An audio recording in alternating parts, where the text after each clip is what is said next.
This is Pastor Bruce. I am going to share with you the explanation of the Transfiguration as it is explained in the book of Mathew, chapter 17.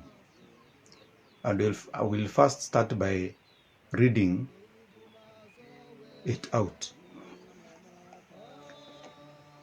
We start with verse 1.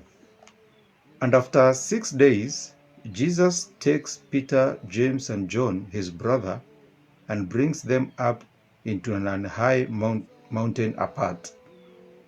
And he was transfigured before them, and his face did shine as the sun, and his raiment was white as the light.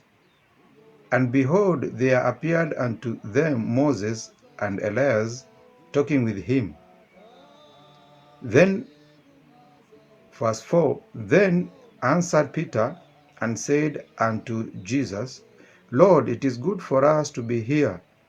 If you will, let us make here 3 tabernacles, one for thee, and one for Moses, and one for Elias.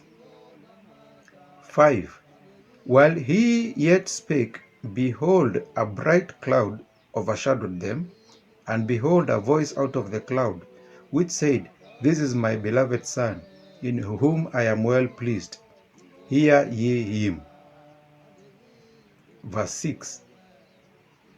And when the disciples heard it, they fell on their face and were so afraid. I would like to stop there. And the best way to do the explanation, you're going to handle it verse by verse, so that it can be more clear and we can get the clear picture, the clear meaning of what is written. So we start with the first verse, and it says, And after 6 days, Jesus takes Peter, James, and John, his brother, and brings them up high into an high mountain. So after 6 days,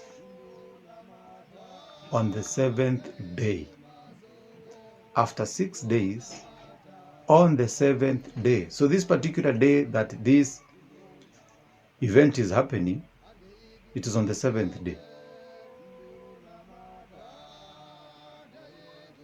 The Bible has a lot of secret messages in it. You see, God codes his message so that it can only be received by those he has appointed. He does that using words and even numbers. Like now, for example, if on this particular day it is on the 7th, because it is saying that after 6 days, so after the 6 days were over, on the 7th day, on this particular day, Jesus is taking 3 of his disciples up a high mountain. What does 7 signify?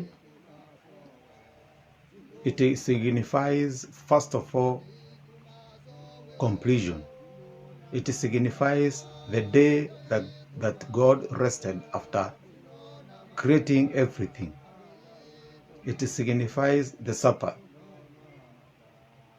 So you will be very right if you're saying that on this particular day when Transfiguration is happening, it was on a Sabbath. 7 is a godly number. Then he takes 3 of his disciples. 3 is also not there by coincidence, because 3 is also a godly or heavenly number, which signifies completion.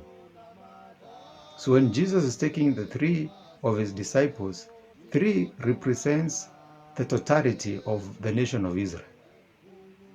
The 3, Peter, James, and John, represents the entire nation of Israel when they are up on the high mountain.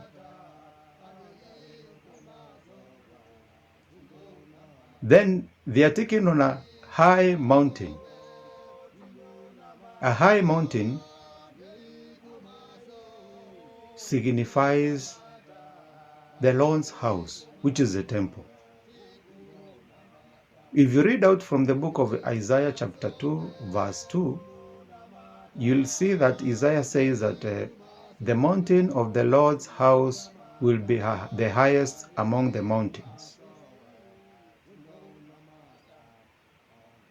So, in a spiritual sense, Jesus took the 3 of his disciples into the Lord's house. Verse 2, and was transfigured before them, and his face did shine as the sun, and his raiment was white as the light. Now Jesus is transformed into an angelic being. There is no man with flesh and blood who can get transformed into such an angelic being unless you are anointed as a priest. That is the only time. So in another sense, God's priests who are chosen usually are transformed in one way or the other spiritually. The reason being, they are ambassadors. They are ambassadors here on earth, representing God's presence here on earth. So God clothes them with his own glory. He transformed them into angelic beings.